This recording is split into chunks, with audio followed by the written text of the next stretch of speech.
క్రీస్తునందు ప్రియమైన దేవుని పిల్లలరా, ప్రియ సహోదరి సహోదరులరా, నీవు వెళుతున్న మందిరంలో, దేవుని మందిరంలో నీ స్థానం ఏంటి, నీ స్థాయి ఏంటి ఒకసారి ఆలోచించినట్లయితే, కేవలం విశ్వాసిగా ఉంటున్నావా, లేదైనా లేదా ఏదైనా సంఘములో ఒక గుర్తింపు కలిగిన వ్యక్తిగా ఉంటున్నావా?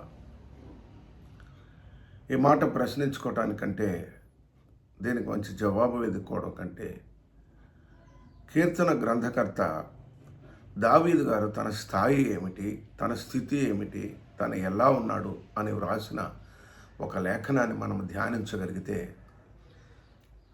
నా స్థితి ఏమిటి, నేను ఎలా ఉన్నాను, నేను ఏ స్థాయిలో ఉన్నాను అని మనం ఒక జవాబును పొందడానికి అవకాశం ఉంది. అందుకొరకై కీర్తనల గ్రంథము 52వ అధ్యాయము 8వ వచనము 9వ వచనం ఒకసారి మనము ధ్యానించినట్లయితే, అక్కడ వ్రాయబడిన సంగతి ఏమంటే, నేనైతే దేవుని మందిరములో పచ్చని ఒలీవ చెట్టు వలె ఉన్నాను అని వ్రాస్తూ ఉన్నాడు. నేను దేవుని మందిరములో ఒక నాయకుడిగా ఉన్నాను, ఒక పెద్దగా ఉన్నాను, ఒక యాజకుడిగా, ఒక పాదిరిగా, ఒక పాస్టర్గా, లేకుంటే ఒక ముఖ్యమైన వ్యక్తిగా ఉన్నాను అని అతని యొక్క వ్యక్తిగత స్థాయిని, స్థితిని వ్రాయడం లేదు. కానీ దేవునితో అతనికున్న సహవాసాన్ని, సంబంధాన్ని తెలియపరిచే ఈ చక్కని మాటను రాస్తూ ఉన్నాడు. ప్రియులరా, దేవుని మందిరములో పచ్చగా ఉన్నదట, అది కూడా ఒలీవ చెట్టు. పచ్చదనము అనగానే మనకి తప్పకుండా జ్ఞాపకం వచ్చే సంగతి ఏమంటే, మొదటి అధ్యాయంలోనే అతను రాస్తూ ఉంటాడు, నేను ఎప్పుడూ ధ్యానిస్తూ ఉంటా. ఎవరైతే ధ్యానిస్తూ ఉంటారో వాక్యాన్ని అలాగా, వారు నీటి కాలువలో ఎవరను నాటబడి ఆకు ఎన్నటికి వాడక ఎప్పుడు ఫలమిచ్చే చెట్టులాగా ఉంటారు అని. కనుక నా మందిరంలో నా మొదటి స్థితి ఏమంటే, నేను దేవుని వాక్యాన్ని ధ్యానించేవానిగా ఉన్నాను. నాకు ఆ గుర్తింపు కలిగి ఉన్నాను. అందును బట్టి నేను పచ్చగా ఉన్నాను. రెండవది, అతడు ఏమంటాడంటే, నేను అనడు, నేనైతే. మీరు ఎవరైనా ఎలాగ ఉన్నా నాకు అవసరం లేదు. నా స్థితిని, నా స్థాయిని, దేవుడు నాకు ఇచ్చిన ఈ ఆధిక్యతని నేను జ్ఞాపకం చేసుకొని ప్రభువుని మహింపరుస్తాను అంటున్నాడు. అందుకే అంటాడంటే 52వ అధ్యాయము 8వ వచనంలో, నేనైతే దేవుని మందిరంలో ఉన్నా, నేను ఒక రాజుగా ఉన్నా, నేను ఒక చక్రవర్తిగా ఉన్నా, నాకు మంచి అధికారాలు ఉన్నాయి. ఆ మాట అతని నోట రాలే. ప్రియులరా, 5వ అధ్యాయం 7వ వచనంలో ఏమంటాడంటే, నీ కృపాతిశయమును బట్టి నేనైతే నీ మందిరంలో ప్రవేశిస్తా. అది నా సొంత తలంపు కాదు, నా ఆలోచన కాదు, నా ఉద్దేశం కాదు, నా ఇష్టం కాదు, కానీ అది నీ కృపయే అంటాడు. ఎందుకు అంటే, మరి కీర్తనల గ్రంథము 13వ అధ్యాయం 5వ వచనంలో అంటాడు, అయ్యా నీ కృపయందు నేను నమ్మిక ఉంచాను, నీ కృపయందు నేను నమ్మిక ఉంచాను. నీ కృప లేనిదే బ్రతకలేను.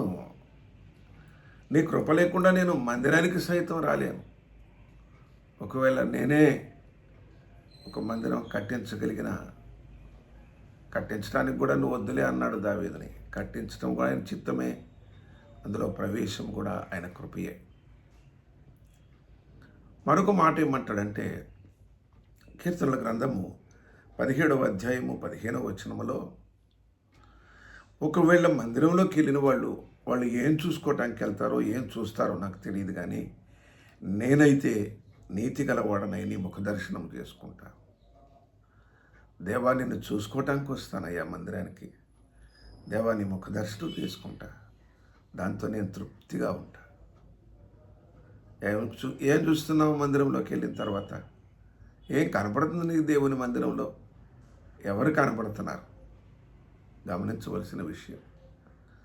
అక్కడికి వెళితే నా పని ఏంటి, నేను వచ్చిన కారణం ఏంటి ఆలోచించుకుంటే 75వ కీర్తన 9వ వచనంలో అంటాడు, నేనైతే నిత్యము ఆయన స్తుతిని నేనైతే నా మట్టికి నేనైతే ఆయన్ని స్తుతించడానికి వెళ్తా. అంతవరకే నేను ఆయన్ని స్తుతించటమే నా పని అంటున్నాడు. ఒక్కొక్క కీర్తన రాస్తూ అతని యొక్క జీవితాన్ని మందిరంలో ఎలా ఉంటుంది, ఎంతకాలం ఉంటుంది, మనకు బాగా తెలిసిన కీర్తన 23వ అధ్యాయం 6వ వచనములో నేను బ్రతుకు దినములన్నీయు కృప, క్షేమము, అలాగే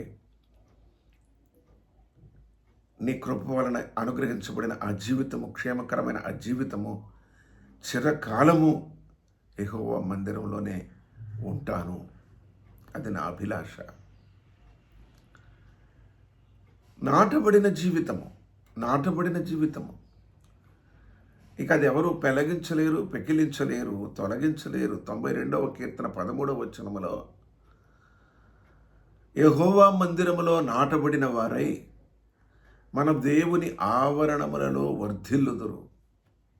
కనుక అక్కడ వర్ధిల్లుట, ఆశీర్వదించబడుట, సమృద్ధి చేత నింపబడుట కనబడతా ఉంది. మందిరములో దేవుడు వర్ధిల్ల చేస్తాడని జ్ఞాపకం చేస్తా ఉన్నాడు. యెరూషలేమా నేను ప్రేమించువారు వర్ధిల్లుదురు అంటాడు. ప్రియులరా, మనం ధ్యానిస్తూ ఉన్న 52వ కీర్తన 8వ వచనం ఒకసారి మరలా జ్ఞాపకం చేసుకున్నట్లయితే, పచ్చని ఒలీవ చెట్టు వలె అంటాడు. ఈ ఒలీవ చెట్టు అనుభవంలో మనం ఉంటున్నామా ఒకసారి ప్రశ్నించుకోవాలి మనం. ఈ ఒలీవ చెట్టు అనుభవం ఎలాగున్నదంటే, ఒకసారిగా చెట్టు ఎక్కడి నుంచి వస్తుంది చెప్పండి? చెట్టు అంటే ఏంటి? అది గింజ మొలకెత్తి అది మొక్కాయి ఎదిగి చెట్టు కావాలి. మొక్కగా ఉన్నప్పుడే నా జీవితం ప్రభువా నీ మందిరంలో ఆరంభించుకున్నాను. కీర్తనలు 128వ అధ్యాయం 3వ వచనంలో, నీ భోజనపు బల్ల చుట్టూ నేను చిన్నగా ఉన్నప్పుడు ఒక ఒలివ మొక్కలాగా ఉన్నాయా, ఇప్పుడు నేను చెట్టుగా ఉన్నాను అన్నాడు. బాల్యం నుండి నేను నీ సన్నిధిలో ఎదిగాను కనుక నాకెంత ధైర్యం అంటే, నేను ఇప్పుడు ఒక చెట్టుగా ఉన్నాను. ఒక ఒలివ చెట్టు ఆకు మరి ఎలాంటి అనుభవాన్ని నోవహు దినాల్లో మనకి చూపిస్తూ ఉందంటే, మరి 7 దినములు త్రాళి అతడు ఆ పావురమును విడిచినప్పుడు, అనగా 8వ అధ్యాయం 11వ వచనములో, అది వెళ్ళి 40 దినములలోగా ఏదైతే సమస్తమైన వృక్షములు, చెట్లు, ఆకులు వాడిపోయి చనిపోయినాయో, అయినప్పటికీ సజీవముగా నిలిచి ఉన్న ఒలివ చిగురును తీసుకుని వచ్చినట్లుగా మనం చూస్తూ ఉన్నాం. ప్రియులరా, ఈ చెట్టు అనుభవం ఎన్ని ఒడిదుడుకులు వచ్చినా, ఎన్ని తుఫానులు వచ్చినా, ఎన్నిసార్లు దాని కొమ్మలు నరకబడిన ఒకవేళ అది మరల చిగిర్చేదిగా ఉన్నది. అది చిగిర్చి అది నిత్యము పచ్చగా ఉన్నట్లుగా, జీవముగల దేవుని యొక్క ప్రసన్నత, కృప నోవహు నీ ఎడల ఇంకా ఉంది అని చూపించినట్లుగా ఆ ఒలివ చెట్టు చిగురు పావురం నోట చూస్తూ ఉన్నాడు. న్యాయాధిపతుల గ్రంథము 9వ అధ్యాయము 9వ వచనములో ఒక్కొక్క చెట్టును అడుగుతూ వెళితే ఒలివ చెట్టు అంటది, దేవునికి కానీ మనుషునికి కానీ మనోహరమైన తైలమిచ్చే నేను నాయకత్వాన్ని కోరుకోను, నాకేమీ వద్దు అంటుంది. నేను నాయకత్వాన్ని కోరుకోను, నాకు రాచరికం వద్దు, ఆధిపత్యం వద్దు, నాకేమీ వద్దు. దేవునిని మహిమపరిచినట్లుగా, మనుషులను సంతోషపరిచినట్లుగా, వారికి తైలము, మనోహరం ఇచ్చు తైలముగా నేనుంటే నాకు ఇష్టం, కానీ నాకు మిగతా అవసరం లేదు, నాకేమీ అవసరం లేదు. ప్రియ స్నేహితుడా, ఎన్నాళ్ళుగా నువ్వు దేవుని మందిరానికి వెళ్తున్నావు? ఎన్నాళ్ళుగా నీ గుడికి వెళ్తున్నావు? నీ స్నేహితులు అడుగుతారేమో, నీ బంధువులు అడుగుతారేమో, నీ ఇరుగు పొరుగు అడుగుతారేమో, లేదా నీ మనసు నిన్ను ప్రశ్నిస్తుందేమో. ఏం లాభం ఇంతకాలం నుంచి వెళ్ళి ఒక నాయకుడిగానో, దేనికో ఒక టీంకో ఒక ప్రోగ్రామ్ కోఆర్డినేటర్గానో నన్ను ఏనాడు పెట్టుకోవట్లేదు. నేను ఎందుకు వెళ్ళాలి? నాకేం అవసరం? ఆ మందిరం కాకపోతే ఇంకో మందిరం. నాటబడిన అనుభవం ఉన్నోడు మళ్ళీ ఒక మందిరానికి వెళ్ళాలంటే మొదట ఆ చెట్టుని పేకాలి, మరలా నాటిన అది బ్రతకదు. ఈ చెట్టు అనుభవాన్ని ఒక్కసారి మనము స్మరణకు తెచ్చుకుందాం. 52వ అధ్యాయము 9వ వచనములో ఏమంటాడంటే, నాకున్న ఈ అనుభవాన్ని నీవు నెరవేర్చినావు ప్రభువా. నాది కాదు ఆ కార్యం, నాది కాదు. నేను చేసిన నా భక్తి కాదు, నేను చూపిన శ్రద్ధ కాదు, లేకుంటే నేను నీ ఎడల కలిగి ఉన్న ఆ యొక్క మంచి ఉద్దేశాలు కాదు, కానీ ఇది నీ సంకల్పం. అందుని బట్టి ప్రభువా నేను నిన్ను స్తుతిస్తాను, నేను మహిమపరుస్తాను, నేను ఘనపరుస్తాను. ప్రియ స్నేహితుడా, నువ్వు వెళుతున్న మందిరంలో, నువ్వు హాజరవుతున్న మందిరంలో, అది ఎలాంటి మందిరము, ఎంత మందిరము కాదు, కానీ అక్కడ నీ స్థానం ఏమిటి ఒకసారి జ్ఞాపకం చేసుకో. నీ స్థానం ఏమిటి? నీకేమి గుర్తింపు ఉన్నది? ఎవరు గుర్తిస్తున్నారు? ఎవరు నిన్ను గౌరవిస్తున్నారు? ఎవరు నిన్ను ఒక మంచి స్థితిలో చూసుకుంటున్నారు? ఆలోచన చేసుకున్నట్టయితే నాకేం గుర్తింపు ఉన్నది, నేను ఎందుకు వెళ్ళాలి? దావీదు కోరుకోలేదు, దావీదు కోరుకోలేదు. నీ మందిరములో ఒక దినం ఉంటే చాలయ్యా నా జీవితంలో అన్నాడు. 1000 దినముల కంటే శ్రేష్టము. కనుక మందిరములో నీ ఆత్మీయ అనుభవం ఏంటి? నీ ఆత్మీయ స్థాయి ఏమిటి? నీ ఆత్మీయ స్థితి ఏమిటి? ఒక్కసారి ఆలోచించుకోవలసిందిగా ప్రియ స్నేహితుడా, ప్రభు ప్రేమను బట్టి హృదయపూర్వకముగా నేను బ్రతిమాలుకుంటా ఉన్నాను.